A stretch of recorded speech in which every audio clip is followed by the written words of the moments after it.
আল্লাহ কোরআনে বলে কোন মুশরিক, কোন পাপী, কোন নাফরমান, কোন বেহায়া নারীকে বিবাহ করো না, হাত্তা ইউমিননা, যতক্ষণ না সে পূর্ণ ঈমানের দিকে ফিরে না আসে। আল্লাহ কোরআনে বলেন ওয়ালা আমাতুম মুমিনাতুন খায়রুম মিন মুশরিকা, একজন নেককার মুমিনা চরিত্রবান পবিত্রা দাসীও স্বাধীন বিত্তশালী একবারে সম্পদশালী সুন্দর চেহারার মুশরিক নাফরমান পাপী নারীর চাইতে উত্তম। ওয়ালাউ আজাবাতকুম, বেশরম মুশরিক নাফরমান নারী যত আকর্ষণীয় হোক না কেন, তার চাইতে একজন নেককার কালো হোক, কুৎসিত হোক, দাসী হোক, সে আল্লাহর কাছে দাম। কোরআনের আয়াত। আজকে যেই সমস্ত ছেলেরা, আমি অনুরোধ করছি বাপ, নওজোয়ান, তোমাদেরকে এই বন্ধু বললাম, তোমরা যারা সকাল থেকে রাত 2টা 3টা পর্যন্ত মোবাইলে উলঙ্গ ছবি দেখো, নর্তকীর নাচ দেখো, সারা পৃথিবীর নারীর ছবি দেখো, অচিরেই বিশ্বাস করো পবিত্র নারী পেতে তোমার জন্য কষ্ট হবে। মনে রাখো, এই ঋণ শোধ করতে হবে। হ্যাঁ, তখন বুঝবা ভাইয়া। এমনি মানুষের বেডি সাউন্ড আর ঘরের বেডি যদি অসৎ হয়, তখন টের পাইবা দুনিয়া কারে কয় আর জাহান্নাম কারে কয়। রাস্তার বেডি তো বেডি সাইতে সাইতে গেছো গা, তুমি বেডিও গেছে গা, তুমিও গেছো গা, কিন্তু যারে ঘরে আনছ স্ত্রী, এ বেডি যদি দুশ্চরিত্র হয়, এই মহিলা যদি চরিত্রহীন হয়, তো সব শেষ, সব। তখন টের পাবেন আহা জীবন কত কষ্টে। যার স্ত্রী অসৎ, যার স্ত্রী অসৎ, যার বউ অসৎ, তার জীবন আর জাহান্নামের টুকরা ছাড়া আর কিছু। আমি আমার এই ছোট্ট জীবনে অগণিত পুরুষকে, অগণিত যুবক আমি দেখছি, যারা আমার সাথে এরকম হাজারো অবস্থা বলছে যে আহা 3 বছরের প্রেম, 5 বছরের প্রেম, হ্যাঁ লম্বা সময়, এরপরে বিয়ে করছে 8 মাস, 2 মাস, 1 বছর, 1.5 বছরের ভিতরে বিবাহের পরের জিন্দেগিটা জাহান্নামের টুকরা হয়ে গেছে। এজন্য অনেক ছেলে তোমরা দাঁড়িয়ে বসে, তোমাদের কাছে অনুরোধ করছি, আখেরাত তো আছেই বন্ধু, দুনিয়াটাকেও জাহান্নাম বানাই। রাস্তার মেয়ের সাথে সম্পর্ক গড়ো, বেপর্দা মেয়ের সাথে, বিবাহ বহির্ভূত যে তোমার সাথে সম্পর্ক গড়ছে, সে বিবাহের পরে আরেকজনের সাথেও সম্পর্ক গড়বে। এ তোমারে কষ্ট দিবে দোস্ত বন্ধু। কোরআনুল কারীমের মধ্যে আছে, আল্লাহ বলেন আমি যাকে পবিত্র স্ত্রী দেই, সেই স্ত্রীর মাধ্যমে আমি তাকে ওয়াজআলা বাইনাকুম মাওয়াদ্দাতাম ওয়া রাহমা, আমি তার জন্য ভালোবাসা এবং দয়া মায়া উভয়টাই দেই। স্ত্রীর কাছ থেকে 2টা জিনিস চাইতে হয়, কোরআনে আছে। এক হলো মহব্বত চাইতে হয়, ভালোবাসা চাইতে হয়, আরেকটা হলো দয়া মায়া চাইতে হয়। শুধু মহব্বত 2টাই লাগবে। আমি 2008 সালে বিয়ে করছি, আজকে 2023 সাল। আমার এই 15 বছরের বিবাহের জীবনে তো আমার স্ত্রী আছে, হালাল স্ত্রী। তো আমি যখন 2020 সালে মোটর সাইকেল অ্যাক্সিডেন্ট করে পাও ভাঙ্গিয়া ফেলছি, তখন আমি প্রায় দীর্ঘ 6 মাসের মতো বিছানায় এক জায়গাতে 3 মাস, প্রথম 3 মাস পড়েছিলাম। হসপিটাল থেকে আইনা আমারে যেখানে রাখছে ওইখানেই আমি পড়েছিলাম। এক সুতা নড়াচড়া করতে পারি নাই। পেশাব পায়খানা, অজু, গোসল, খানা, খাদ্য সবকিছু এই এক জায়গায়। তো সেই 6 মাসের লাগাতার আমার রাত দিনের সমস্ত খেদমত দয়া মায়া করে আমার বিবি করছে। এটা রাস্তার নর্তকীর থেকে তুমি পাইতা না, এটা মিলবে না। এজন্য স্ত্রী মানে শুধুই কি না উপভোগের সামগ্রী না, সে ভালোবাসারও জন, দয়া মায়ারও জন। দয়া মায়াও দরকার, দয়া মায়াও দরকার। আজ তুমি যদি চরিত্র নষ্ট করো, অচিরেই তোমার জন্য চরিত্রহীন নারী মিলবে। এটা কোরআনের ওয়াদা, আল্লাহর একেবারে ডাইরেক্ট ওয়াদা, ডাইরেক্ট ওয়াদা শুনে দিই। কোরআনের আয়াত শুনি, এই যে দেখেন আল্লাহ তাআলা কোরআনে বলছেন সূরা নূরে, আল খাবিসাতু লিল খাবিসিন, খবিশ পুরুষের জন্য খবিস নারী, আল খাবিসুনা লিল খাবিসাত, খবিস নারীর জন্য খবিস পুরুষ। এই ডাইরেক্ট কোরআনের আয়াত, ঠিক কইলেও ঠিক, ঠিক না কইলেও ঠিক। বুঝেন না, ওটা কোরআনের আয়াত না, যে ঠিক কইলেও কি ঠিক, ঠিক না কইলেও কি। এই যে আত-তাইয়্যিবাতু লিত-তাইয়্যিবিন ওয়াত-তাইয়্যিবুনা লিত-তাইয়্যিবাত। রব্বুল আলামিন বলেন, আর পবিত্র পুরুষের জন্য পবিত্র নারী, পবিত্র নারীর জন্য পবিত্র পুরুষ। হ্যাঁ, টিট পর টেট নাকি, ইট মারলে পাটকেল খেতে।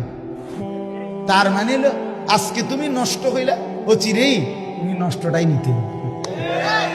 আচ্ছা, এ বেশি দিন লাগবে না, রঙের গুড্ডি কাইটা যায়, গুড্ডি কাইটা যায় না, এই রঙের গুড্ডি দেখতে দেখতে নাই, এই জন্য নষ্ট হয়েও না।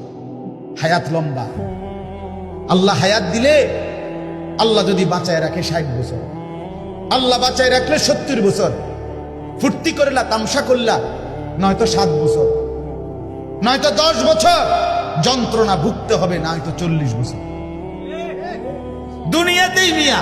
এরপরে আখিরাত সেটা তো আছে, সেটা তো পরের বিষয়, দুনিয়াতেই যন্ত্রণা ভোগ করতে হবে। আল্লাহ তাআলা আমাদেরকে বুঝার তৌফিক দান করেন। আমি লম্বা করলাম এই প্রসঙ্গটা, এতক্ষণ ধরে বলার উদ্দেশ্য এই কথাটাই বুঝানো, তোমরা অনেক ছেলে বাপ, তোমাদের জিন্দিগি যদি সুন্দর হয় তোমারই ভালো। আমি তোমার জন্য আটকায় যাব না, তুমি আমার জন্য আটকায় যাবা না, এটাই সহজ। আমার বয়ানের পরে আমি আমার পথে চলে যাব, তুমি তোমার পথে চলে যাবা, কেউ কারো জন্য আটকায় না। কিন্তু তোমার নিজের জীবন যদি আটকায়া যায় নিজের কাছে, তাহলে তো তুমি কষ্ট পাবে। আপনজন বড় অভাব। আজকে যদি ধরে ধরে আমাদের সন্তানদেরকে না ফিরাই, তোমরা যদি না ফিরে আসো, তোমরা যদি নিজেকে সুন্দর না বানাও, খোদার কসম নিজেও কষ্ট পাবে। আর যুবকরা যদি ফিরে না আসে, ইসলামের বিজয় আসবে কোত্থেকে? দ্বীনের বিজয় আসবে কোত্থেকে বন্ধু? এজন্য আজকে আমরা নওজোয়ানদের বড় বেশি পরিবর্তন চাই, বড় পরিবর্তন চাই, বড় বেশি চাই।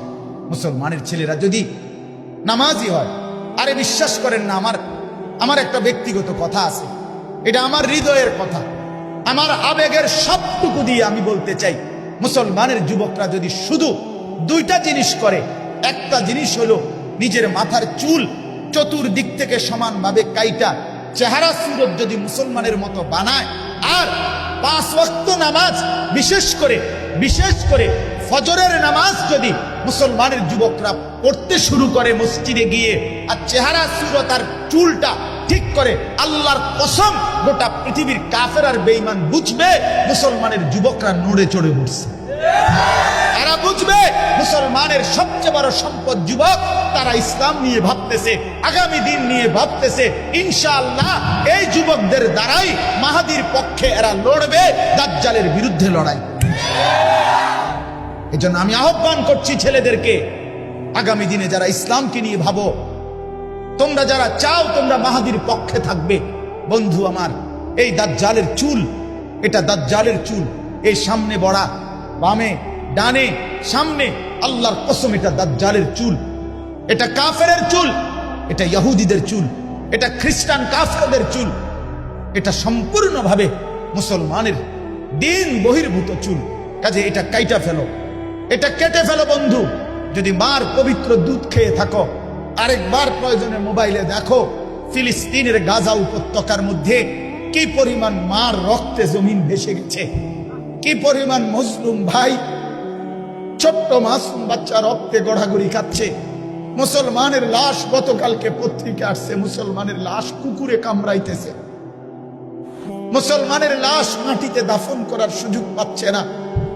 যে ইহুদি কুত্তারা, যে ইউরোপের ভাড়াটে সন্ত্রাসী, ইউরোপ আমেরিকার জারজ সন্তান, এই ইসরায়েলের ইহুদি কুত্তারা, তারা এই পরিমাণ মুসলমানকে জুলুম আর নির্যাতন করছে বন্ধু। খোদার কসম, এই বেঈমান ইহুদিদের পক্ষ থেকেই এই পৃথিবীতে ছড়িয়ে দেওয়া এই চুলের ডিজাইন। আমি অনুরোধ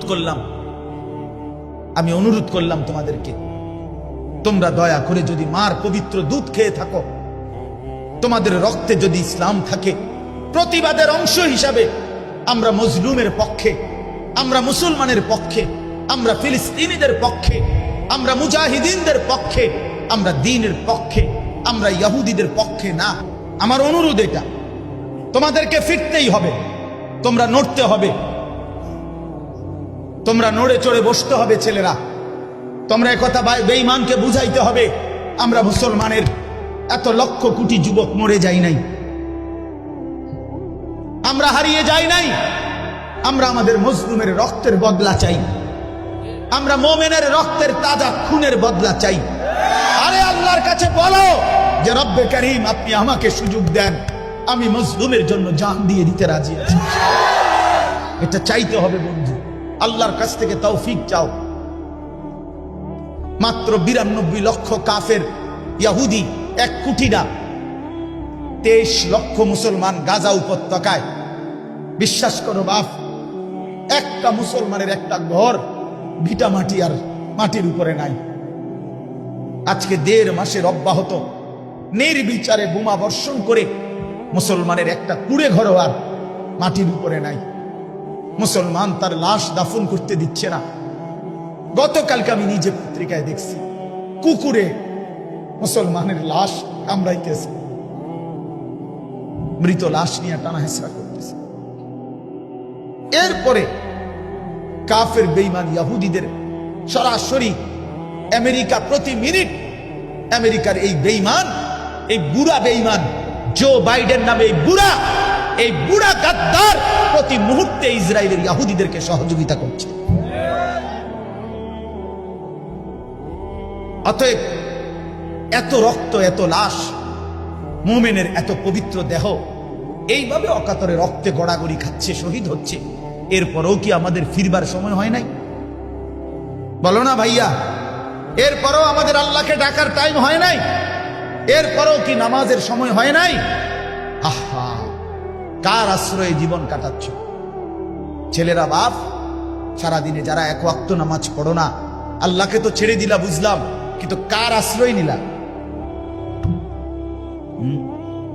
ঠিক আছে, ধরে নিলাম তুমি আল্লাহকে ছেড়ে দিছো, আল্লাহকে পছন্দ হচ্ছে না, আল্লাহ তোমার লাগবে না, আচ্ছা বুঝলাম, তো এরপরে কার থেকে নিরাপত্তা নিবা?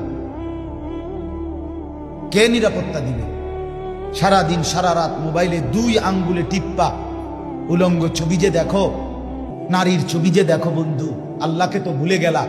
এখন কার আশ্রয়ে, কার নিরাপত্তা নিবে? 92 লক্ষ ইহুদি আক্রমণ করছে, 23 লাখ মুসলমান সর্বহারা। গত পত্রিকা আসছে 7 লক্ষ শিশু ফিলিস্তিনের যারা সর্বহারা, তাদের মাও নাই, বাবাও নাই, তারা জানে না আগামী দিনে তারা কোথায় আশ্রয় মিলবে। মা নাই, বাবা নাই, এই অবুঝ বাচ্চাদের ভবিষ্যৎ কি? বাবু, এই যে ওই যে বাচ্চা দেখেন ওই ভাইয়ের কোলে, 1 মিনিট যে বাপ তার সন্তানটাকে বুক ছাড়া করতে চায় না।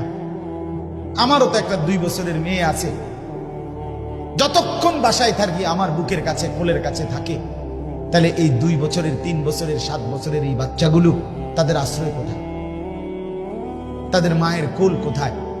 তাদের বাবার কোল কোথায়? তারা আগামী দিনে কিভাবে বড় হবে? এজন্য বন্ধু, ফেরার টাইম হয়েছে, আমরা ফিরতেই হবে।